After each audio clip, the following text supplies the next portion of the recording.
도정환 시인의 담쟁이라는 시가 있는데요. 내용을 조금 중요한 내용으로만 이렇게 줄였습니다. 저것은 벽, 어쩔 수 없는 벽이라고 우리가 느낄 때 그때 담쟁이는 말없이 그 벽을 오른다. 한 뼘이라도 꼭 여럿이 함께 손을 잡고 올라간다. 저것은 넘을 수 없는 벽이라고 고개를 떨구고 있을 때 담쟁이 잎 하나는 담쟁이 잎 수천 개를 이끌고 결국 그 벽을 넘는다. 도저히 넘을 수 없는 벽이라는 고난과 시련과 절망 앞에서도 이 담쟁이는 함께 손에 손을 잡고 모든 장애물을 이겨낸다는 함께하는 공동체의 힘과 그 영향력을 노래하는 시입니다. 담쟁이가 넘을 수 없을 것 같은 벽과 담을 넘기 위해서는요, 서로 연결되어 있어야 하고 서로 각자가 이 방향 저 방향으로 흩어지는 것이 아니고 한 방향으로 나아가야 하고 또 무엇보다도 담을 넘을 수 있는 지속적인 그 힘과 그 능력을 공급받을 수가 있어야 해요. 그러한 공동체 힘과 능력을 우리는 초대교회를 통해서 다시금 발견할 수 있습니다. 초대교회는 아주 작고 힘이 약한 담쟁이와 같았지만 세상으로 보냄받은 선교적 그 사명을 붙들고 한 방향을 바라보면서 서로 유기적으로 연결되어 있었어요. 그래서 박해가 있고 핍박이 있고 고난과 어려움이 있었어도 복음을 전하고 교회를 세우고 세상을 변화시키는 선교적인 그 사명을 감당할 수가 있었습니다. 그래서 오늘도 들려주시는 이 말씀을 통해서 담쟁이 넝쿨과도 같았던 초대교회가 가지고 있었던 그 힘과 또 그들이 가지고 있었던 그런 모습을 우리가 보면서 세상을 변혁시키는 선교적 교회가 되기를 바라는 그러한 열망이, 그러한 소망이 우리 가운데도 있기를 주님의 이름으로 축복합니다. 먼저 31절을 보니까 빌기를 다함에 모인 곳이 진동하더니 무리가 다 성령에 충만하여 담대히 하나님의 말씀을 전하니라 말씀합니다. 오순절 성령 강림 사건이 있은 이후에 초대교회는 담대히 복음을 전하는 가운데 하루에 성도의 수가 3,000명, 5,000명씩 더해지는 그런 부흥을 경험하게 됩니다. 그런데 그 가운데 복음을 전하는 것을 싫어한 유대 종교 지도자들에 의해서 사도 베드로와 요한이 붙들려서 투옥되게 되는데요. 이들이 투옥되고 신문을 받고 협박을 당하면서 다음과도 같은 경고를 듣게 돼요. 그들을 위협하여 이후에는 이 이름으로 아무에게도 말하지 말게 하자 하고 그들을 불러 경고하여 도무지 예수의 이름으로 말하지도 말고 가르치지도 말라 하니 라는 이 말씀입니다. 이 경고를 듣고 이들에 대해서 달리 처벌할 방법이 없었기 때문에 거듭 경고하고 위협하면서 이 두 사도를 석방합니다. 그리고 풀려난 이 베드로와 요한이 초대교회 성도들이 있는 곳으로 돌아와서 자기들이 겪었던 그 일들, 받은 위협과 그 경고의 말들을 다 전해요. 우리가 지금 어떤 위험한 상황 가운데 있는가라는 것을 함께 공유합니다. 그런데 그 보고를 들은 교회의 모든 성도들이 그들의 위협과 핍박과 박해에도 불구하고 복음 전하는 일을 멈추지를 않습니다. 오히려 더욱더 담대하게 말씀을 전하고자 하는 사명감에 물타고 모두가 한마음 한뜻이 되어서 합심해서 간절히 기도하고 있는 거예요.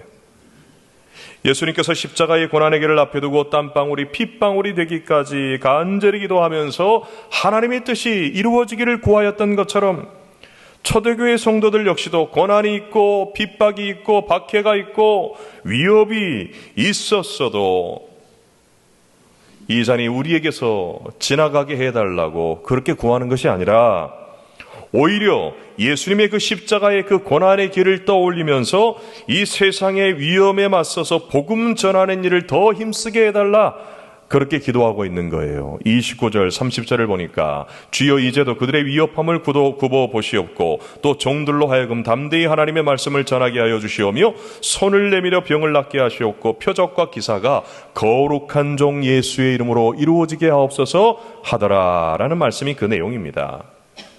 어쩔 수 없는 벽, 넘을 수 없는 벽이라고 조롱하고 위협하는 이 좌절과 낙심과 절망의 그 담벼락 앞에서도 주저앉아 버리고 포기하는 것이 아니라 주의 복음을 전하는 일을 멈추지 않고 더 힘껏 감당할 수 있도록 모든 장애물들을 뛰어넘을 수 있도록 그렇게 기도하는 거예요.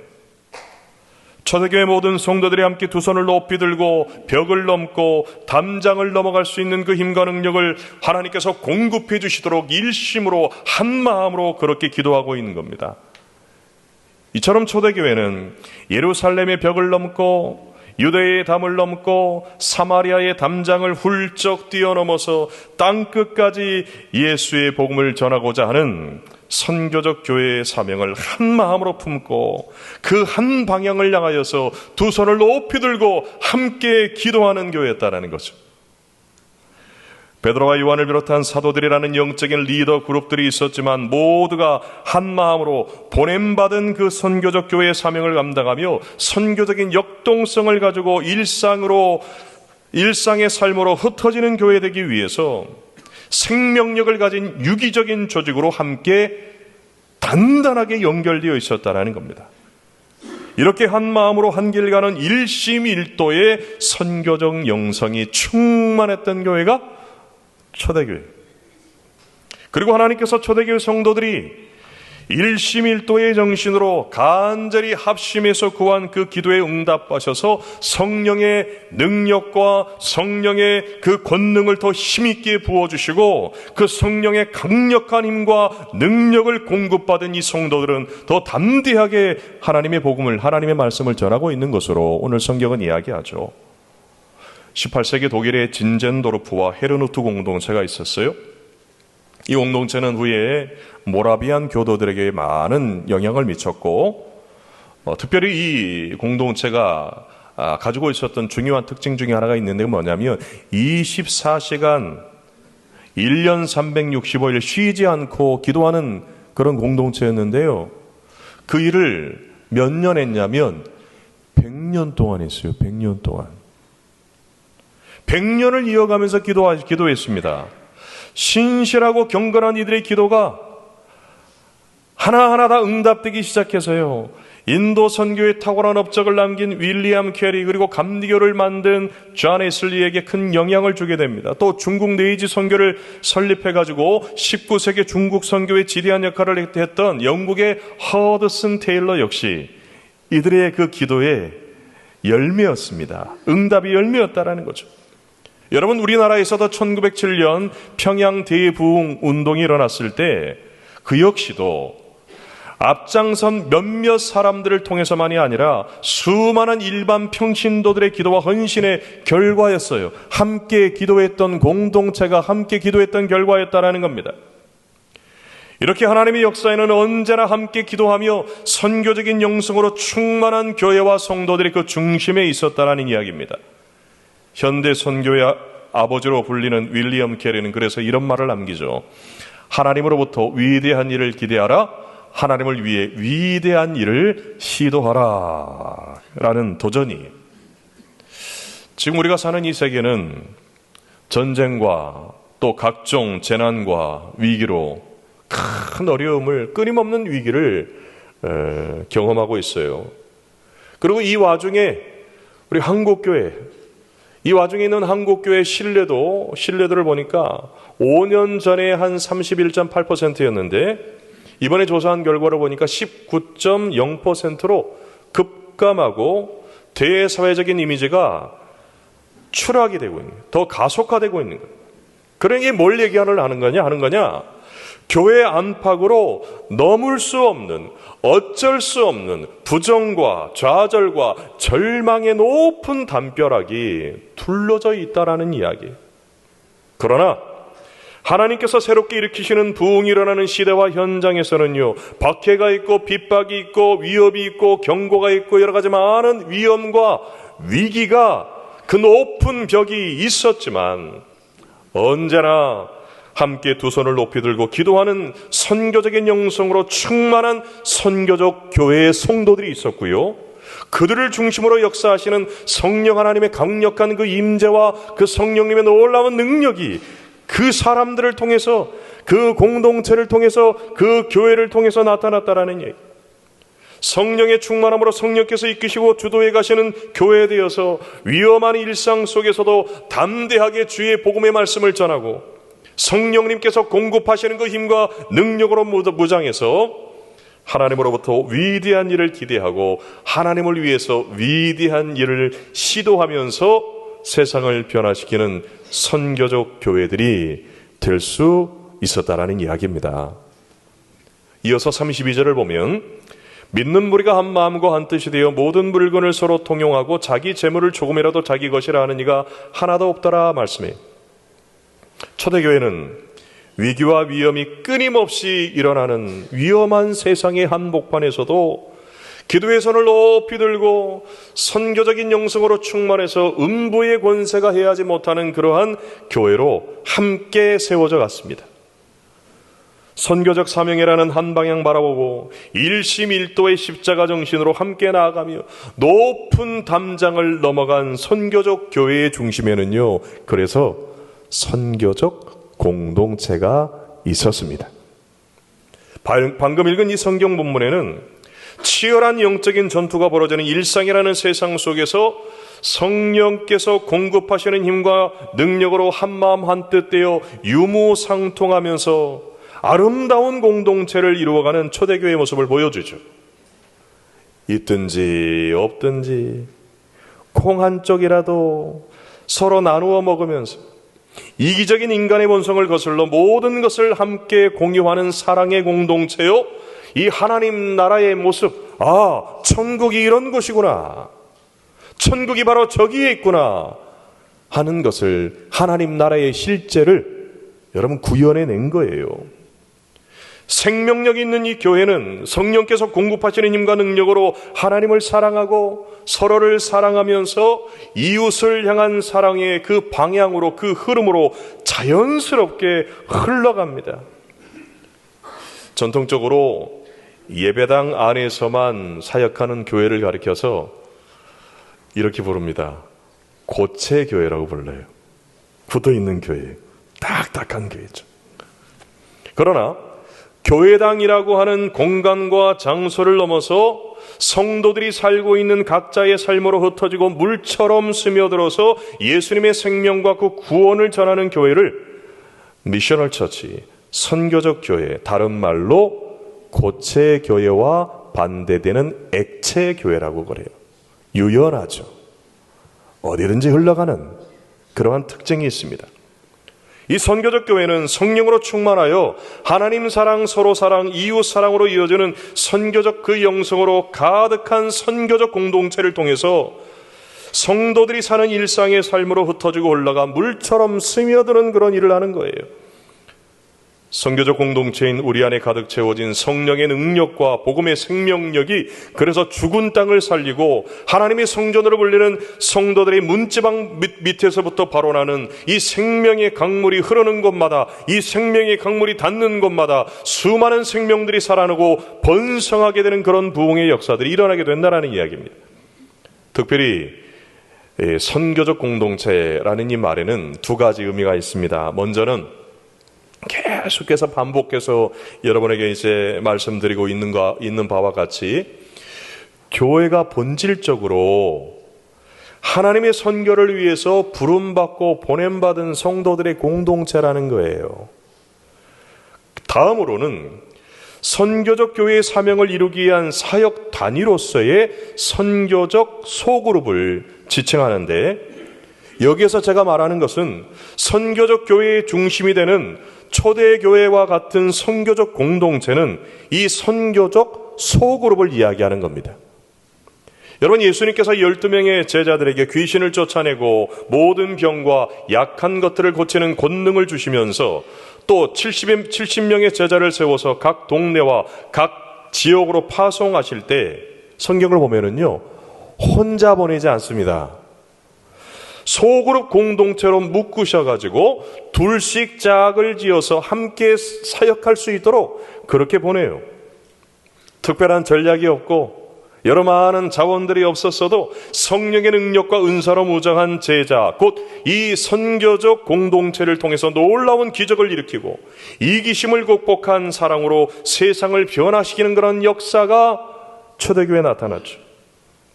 여러분, 코로나 팬데믹 이후에 이제 저희가 5년 정도 지났잖아요. 코로나 팬데믹 그 기간 포함해가지고 한 5년 정도 이제 지났어요. 이 코로나 팬데믹 지난 5년을 지나온 결과 건강한 교회를 보니까요. 건강한 교회를 이야기할 때 그 중심에 있는 게 아주 중요한 특징, 여러 가지 특징이 있는데 그 중에 중요한 특징 중에 하나가 뭐냐면 구역. 지금 우리는 뭐라고 그래요? 목장이라고 하는 소그룹이 주요한 원인이었다라는 이야기입니다. 팬데믹의 위기를 잘 견뎌내고 헤쳐나오고 이겨낸 교회들마다 그 중심에 뭐가 있었느냐? 건강한 소그룹, 구역, 목장들이 있었다라는 거예요.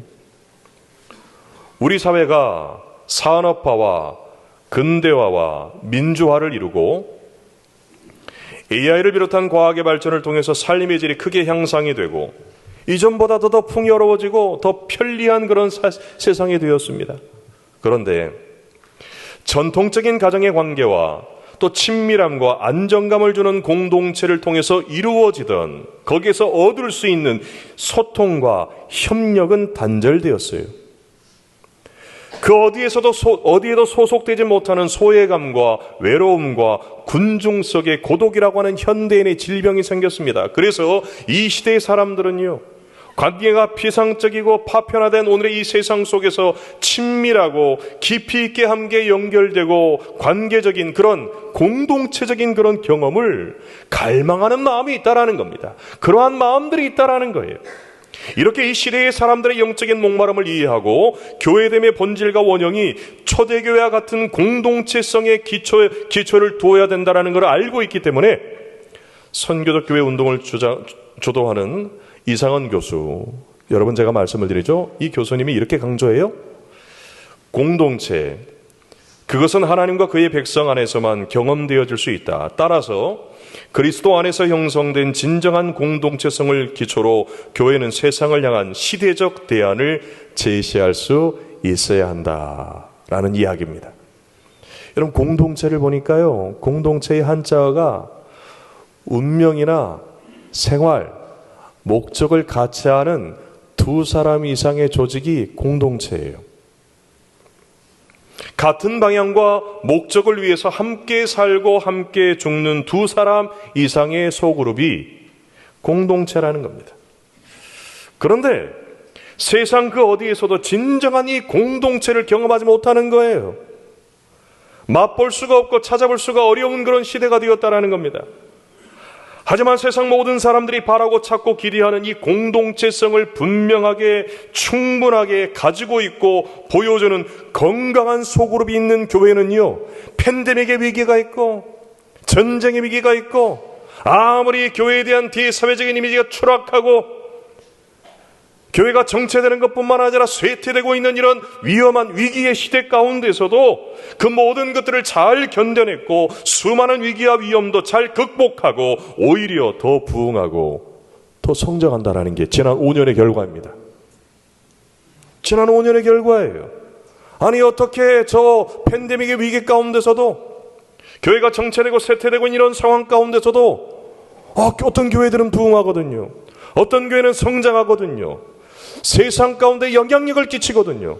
그런데 그 교회들을 보니까 그 중심에 뭐가 있느냐? 건강한 소그룹이 있어요. 그런 이유로 저희 교회에서도 한 달에 한 번이라도 꼭 뭐 가지라고 저희가 그렇게 합니까? 한 달에 한 번 하시는 거. 그렇죠. 목장 모임. 한 달에 한 번 하다가 힘드시다고 그래가지고 두 달에 한 번 해드렸더니 또 잘 안 돼요. 그래서 한 달에 한 번 했더니 이제 잘 모이시더라고. 네, 잘하고 계세요 지금. 근데 제 생각 같아서는 일주일에 한 번씩 했으면 좋겠는데 그러면 또 힘들다고 그러실 것 같아요. 한 달에 한 번이라도 이 목장을 하는 거예요.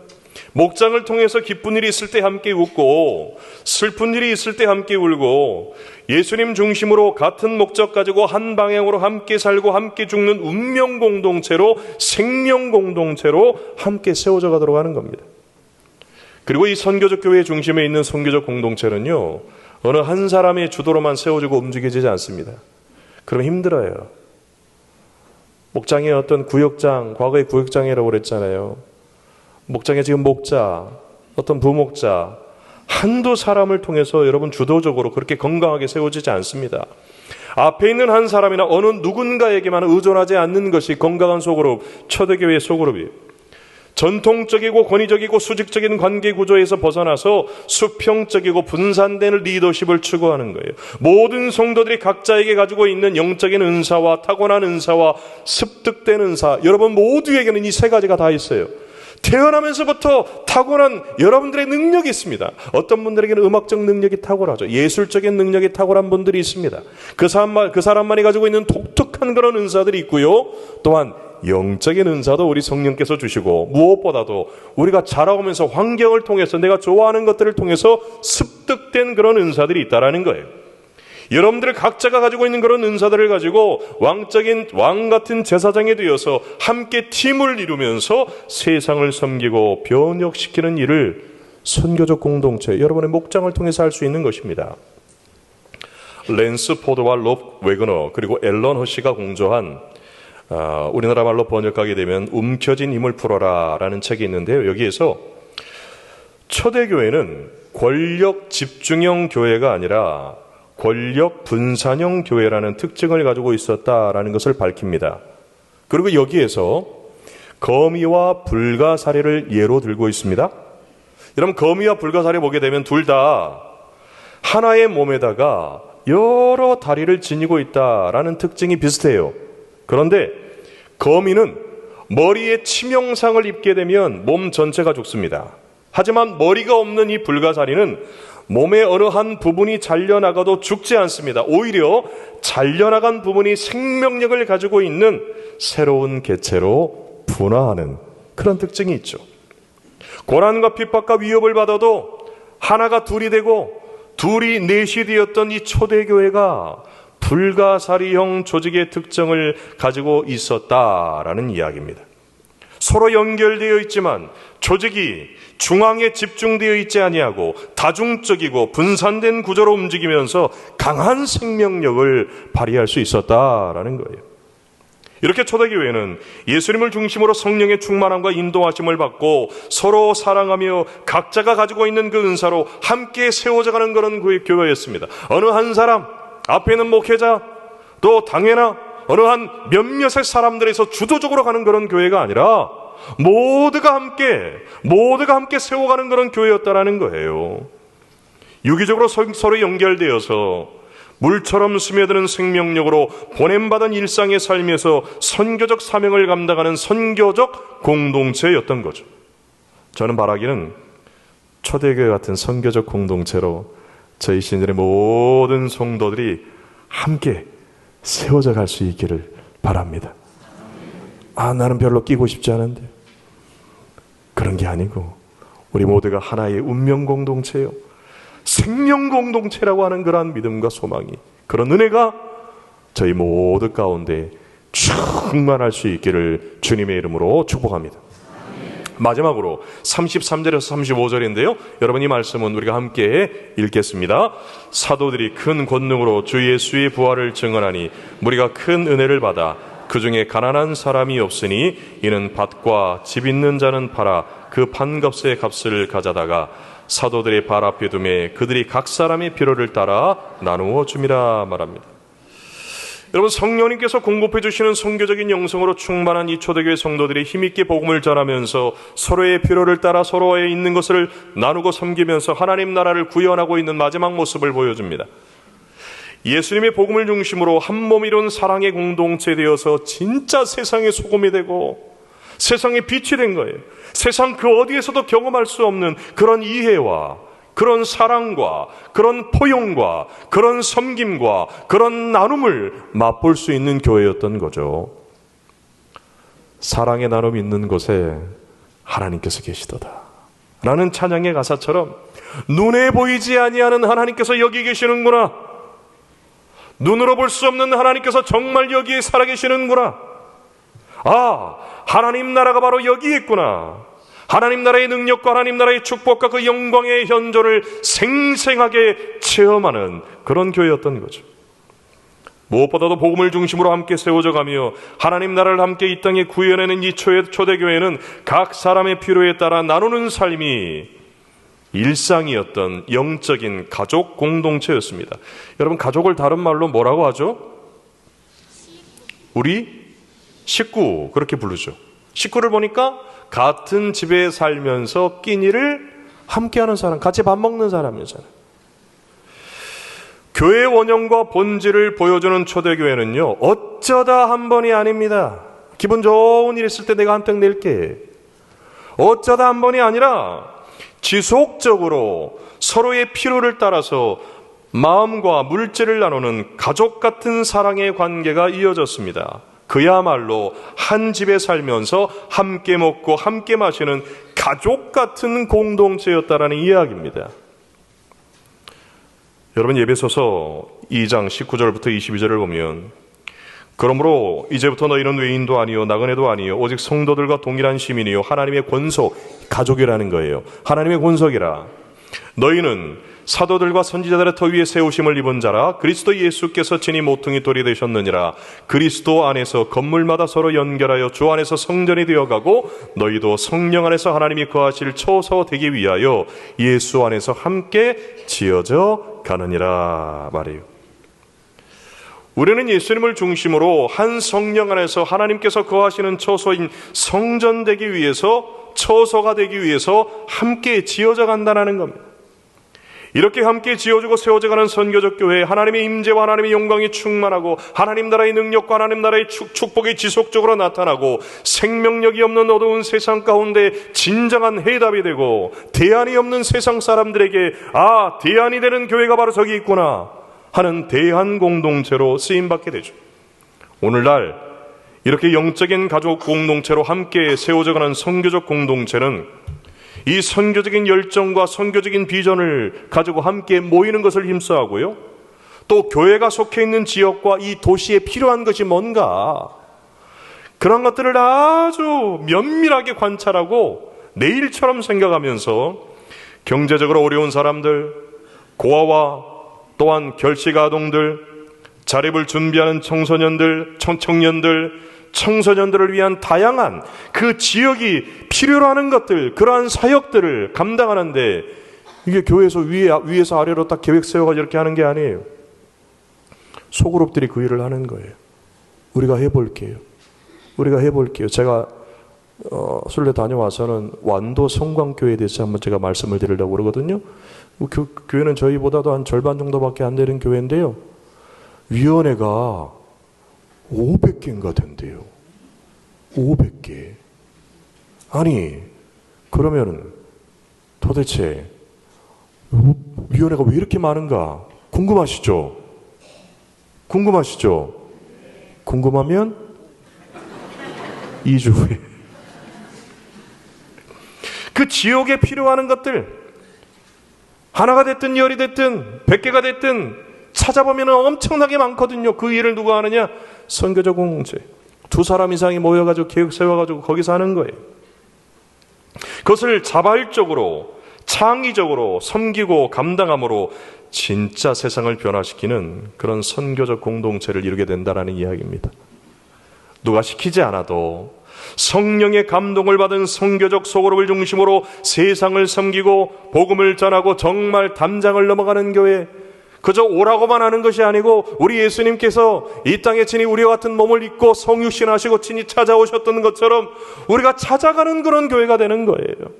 그런 교회가 바로 선교적 교회라고 하는 이야기입니다. 미국 뉴멕시코주 중부에 국립야생동물보호구역 습지가 있는데요, 이곳에 가게 되면 매년 겨울이면 추운 북부 지역에서 따뜻한 남쪽으로 날아오는 샌드힐 두루미를 찾아볼 수 있습니다. 우리나라에서도 겨울이면은 더 추운 시베리아에서 2,000km를 날아와 가지고 머무는 같은 종류인 두루미, 학, 이 학을 어디 가면 볼 수 있냐면 강원도 철원에 가면 볼 수 있어요. 이 샌드힐 두루미가 수천 킬로를 날아서 대륙을 가로지르는 긴 여행을 할 때 몇 가지 특징이 있답니다. 한 3가지가 있는데 첫 번째는 뭐냐? 첫 번째는 앞서서 거친 바람을 헤치고 나아갈 수 있는 리더를 세워요. 앞서서 나아가는 리더를 세우고, 둘째는 어떤 새도 여행 내내 그 수천 킬로 날아갈 때 혼자서 그 전면에 설 수 없기 때문에 리더를 번갈아 가면서 교대로 세워요. 그리고 마지막으로 3번째는 한 마리의 새가 앞서서 그 무리를 이끌고 가는 동안 나머지 뒤에 있는 그 새들이요, 격려하는 막 울음소리, 그 울음소리가 어떤지는 잘 모르겠어요. 그 울음소리, 격려하는 울음소리를 내면서 함께 따라간다는, 서로 사랑하면서, 서로 격려하면서, 서로 칭찬하면서, 서로 긍정적인 분위기를 만들어가면서, 여러분, 두세 사람 모인 그 소그룹의 분위기가 너무 중요합니다. 교회도 분위기 너무 중요하잖아요. 저희 교회 분위기가 좋아요, 나빠요? 뭐 그렇지 않다고 생각하시는 분이 있으면 여기 안 계시겠죠. 분위기가 너무 중요한 거죠. 이렇게 건강한 공동체는 함께 유기적으로 연결되어서 필요에 따라서 앞에 가면서 이끌기도 하고, 어떨 때는 목사님이 가면서 이끌고, 어떨 때는 장로님이 가서 이끌고, 권사님이 이끌기도 하고, 집사님이 이끌기도 하고, 아니면 청년들이 원고에 없는 말을 하니까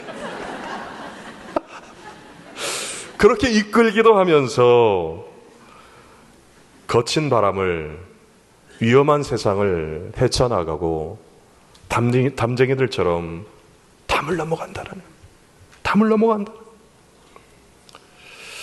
저는 저희 전주 신일교회가 새로운 50년을 준비하는 가운데 있는데 정말 이 선교적인 영성으로 충만할 수 있기를 바랍니다. 은혜가 임해야 됩니다. 지난 50년 동안 은혜가 임해서 지금까지 왔던 것처럼 하나님의 은혜가 지속적으로 공급되어져야만이 앞으로의 50년도 하나님이 귀히 쓰시는 그런 교회 될 수 있습니다.